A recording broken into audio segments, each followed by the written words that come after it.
নমস্কার বন্ধুরা, সবাই কেমন আছো? আশা করছি সবাই ভালো আছো, আমিও খুব ভালো আছি। তো সামনে যেহেতু বাড়িতে অনুষ্ঠান আছে, ওই জন্যে মিস্ত্রি ডেকে কিছু কাজ করানো হচ্ছে।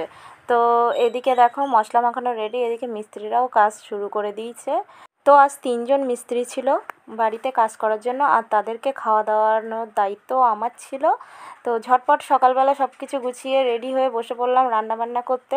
তো এদিকে দেখো বন্ধুরা, আমি এখানে পিফে শুক্তা বসিয়ে দিয়েছি, আর ওদিকে মাছ রান্না করব। তো মাছে হলুদ লবণ মাখিয়ে নিলাম।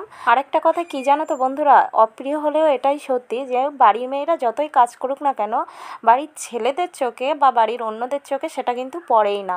সে তুমি যতই কাজ করো না কেন, সকাল থেকে কি কাজ করলে না করলে, তোমার একটু যদি খুঁত পেয়েছে তো সেখানেই তারা বসে থাকে যে এটা কেন করা হলো না, ওটা কেন করা হলো না। তো এই দেখো কথা বলতে বলতে আমার রান্না কমপ্লিট, শুক্তো আর তার সাথে পটল ভাজা, তারপরে ডাল করেছি, আর বেগুন আলু দিয়ে মাছ। এটা কাটাপোনা মাছ ছিল। তো এই দিকে দেখো মিস্ত্রিরা খাওয়া দাওয়া শুরু করে দিয়েছে। তো আজকের মতো tata, thank you for watching.